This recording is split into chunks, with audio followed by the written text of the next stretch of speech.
স্বামীকে ডিভোর্স দেওয়ার কারণ জেনে জজ সাহেব নিজেই থমকে গেলেন।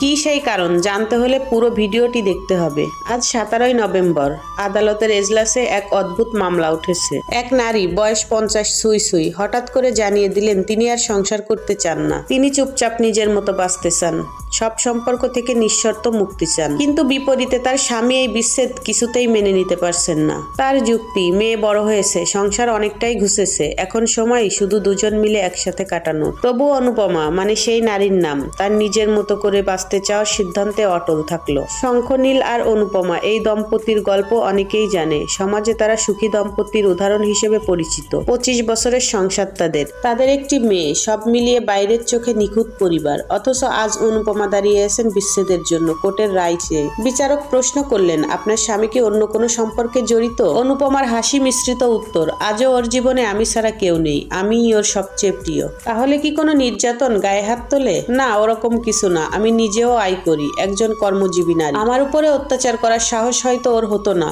বললেন অনুপমা। তাহলে কেন? বিচারকের এই প্রশ্নে যেন জমে থাকা এক নদীর জল একসাথে বয়ে গেল। আজকের ভালোটাই দেখে আপনি বিচার করতে চাইছেন বিচারক মহাশয়, কিন্তু কেউ দেখেছে আমার গত 25 বছরের ক্লান্তি, প্রতিটা দিনের অভিমান, প্রতিটা রাতে চুপচাপ কাঁদা। আমার স্বামী একজন ভালো মানুষ, ভালো বাবা, ভালো অফিসার, কিন্তু ভালো প্রেমিক না, সে কোনোদিনও হতে পারেনি। আমরা প্রেম করে বিয়ে করেছিলাম, বিশ্বাস ছিল এই সম্পর্কটা হবে বন্ধুত্ব, ভালোবাসা, যত্নে মোড়া। কিন্তু বিয়ের পর সেই প্রেমিক হারিয়ে গেল। বউ হওয়া মানে রান্না শেখা, কাজের ভার নেওয়া, শাশুড়ির অপমান সহ্য করা, এসবই যেন স্বাভাবিক হয়ে গেল।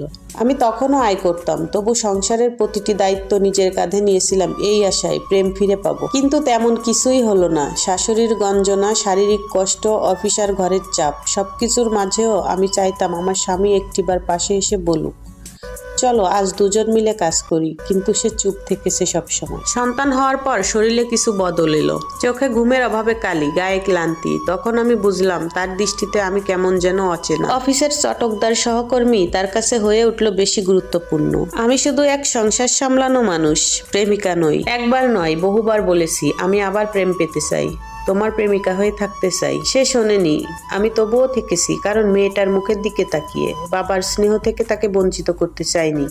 কিন্তু আমার স্বামী, সে কি একবারও আমার অভিমান বুঝতে চেয়েছে? সে আমাকে দিয়েছে সবচেয়ে ভালো বউয়ের খেতাব, বন্ধুদের সামনে আমার সহ্য শক্তির প্রশংসা করেছে, কিন্তু নিজের ভালোবাসাটা কোনোদিনও তুলে দেয়। আমি তার একটিবার পাশে থাকাও পাইনি, একটিবার জিজ্ঞেস করাও পাইনি তুমি কেমন আছো। সে নিজের মতো তার জীবনের স্বাদ নিয়েছে, বন্ধুদের সাথে ঘোরা, রাত জেগে আড্ডা, নিজের সময়কে নিজের মতো করে কাটানো। কিন্তু আমার সময়, আমি 25 বছর সংসার করেছি, 23 বছর মায়ের দায়িত্ব পালন করেছি, নিজের জীবনকে ফুরিয়ে দিয়েছি যেন বিনিময়ে আমি পেয়েছি শূন্যতা। তবে আজ আর না, আজ আমি শুধু একজন বউ হয়ে বাঁচতে চাই না, আমি স্বাধীন মানুষ হয়ে বাঁচতে চাই। আমি সকালে সূর্য দেখার সময় চাই, রাতে ডায়েরির পাতায় নিজের অনুভব লেখার সময় চাই। আমি চাই না ভোরে উঠে কারোর জন্য চা বানাতে গিয়ে আমার ঘুম কেটে যাক। আমি একটু সুখ চাই নিজের মতো করে, একটু শান্তি চাই যেটা কাউকে বোঝাতে হয় না, একটু ভালোবাসা চাই নিজের জন্য। বেশি কিছু কি চেয়েছি আমি?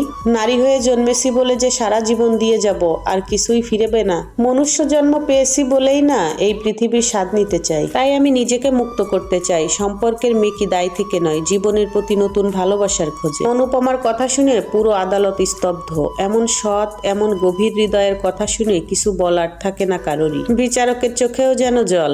এই দাবি কি অনুপমার একার, নাকি এই গল্পটা পৃথিবীর অনেক অনুপমার? কারো জানা নেই। তবে এতটুকু বোঝা যায়, জীবনের প্রতিটা সম্পর্কেই হৃদয় ছুঁয়ে যাওয়া ভালোবাসা না থাকলে তা শুধু দায়িত্ব হয়ে পড়ে, আর দায়িত্বে মন তুষ্ট হলেও আত্মা হয়তো চুপি চুপি কাঁদে। আপনাদের কাছে কেমন লেগেছে অনুপমার গল্পটা অবশ্যই কিন্তু কমেন্ট করে জানাবেন। ভালো লাগলে লাইক, কমেন্ট, শেয়ার করতে ভুলবেন না। সবাই ভালো থাকেন, সুস্থ থাকেন। আল্লাহ হাফেজ।